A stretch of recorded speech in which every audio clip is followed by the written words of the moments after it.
আমরা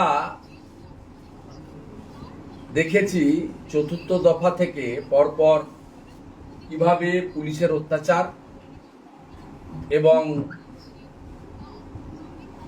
কিছু নির্দিষ্ট বুথে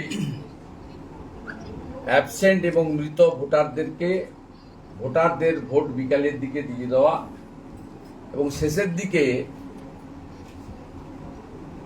অনেক হিন্দু ভোটারদেরকে ভোট দিতে বাধা দান করা, আই কার্ড কাড়িয়ে নেওয়া, এইসব ঘটনা ঘটেছে। আমরা ষষ্ঠ দফাতেও বলেছি, সপ্তম দফাতেও জানিয়েছি। তবুও আজকের যে ফলাফল, এই জনাদেশ, এই স্কিমগুলো, এগুলো বেনিফিশিয়ারি ওরিয়েন্টেড, কেন্দ্র বা রাজ্যের বন্ধ তো হবেই না। অন্যদিকে বিজেপি এলে এর অর্থ বৃদ্ধি ঘটবে। এগুলো বলার পরেও এক শ্রেণীর ভোটারকে ভয় দেখানো হয়েছে এবং বুথভিত্তিক যেহেতু ইভিএম এ ফলাফল আসে, তাই তাদের মধ্যে আতঙ্ক কিছুটা হলেও কাজ করেছে আমাদের মনে হয়েছে।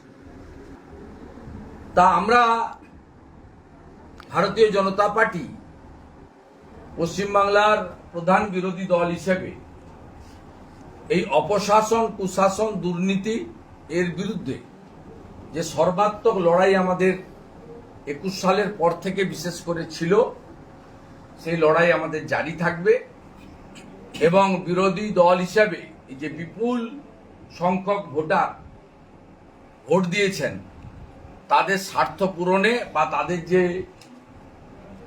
আমাদেরকে কেন্দ্র করে আশা বা স্বপ্ন পূরণে ভারতীয় জনতা পার্টি সক্রিয়ভাবে কাজ করবে। একটা মুহূর্ত আমরা নষ্ট করতে চাই না।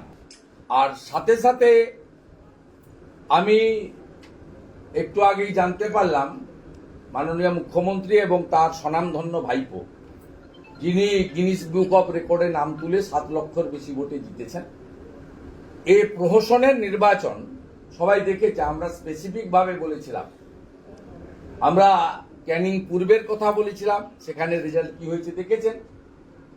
আমরা ঘাটালের কেশপুরের কথা বলেছিলাম, সেখানে দেখবেন বিরোধী পক্ষের প্রার্থী 1% ভোট পায়নি বুথগুলোতে। এবং আমরা ডায়মন্ড হারবারে কি হয়েছে বলেছিলাম। এই দম্ভ, উদ্ধত্ত, অহংকার এবং রিগিং সন্ত্রাস করে ক্ষণিকের শান্তি পাওয়া যায়, কিন্তু পার্মানেন্ট কোনো শান্তি পাওয়া যায় না। 2004 সালে লোকসভা নির্বাচনে অনিল বসু 6 লক্ষের বেশি ভোটে জিতে আরামবাগ থেকে তিনি বিখ্যাত হয়ে গেছিলেন। 2009 সালে কিন্তু তাকে খুঁজে পাওয়া যায়নি, জনগণ বিসর্জন দিয়েছিল। স্বাভাবিকভাবে এই উদ্ধত্ত অহংকারের পতন জনগণের দ্বারাই হবে, এই বিশ্বাস আমাদের আছে। মমতা ব্যানার্জি তিনি 2001 সালে প্রি পোল অ্যালায়েন্স করেছিলেন পশ্চিমবঙ্গ বিধানসভায় কংগ্রেসের সঙ্গে। মমতা ব্যানার্জি 2006 সালে প্রি পোল অ্যালায়েন্স করেছিলেন বিজেপির সাথে।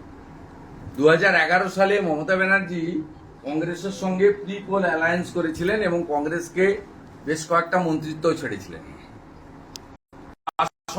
চুরি করবো, ইডি সিবিআই ধরবে না, এই বাসনায় জল ঢেলে দিয়েছে চন্দ্রবাবু নাইডু টিডিপি।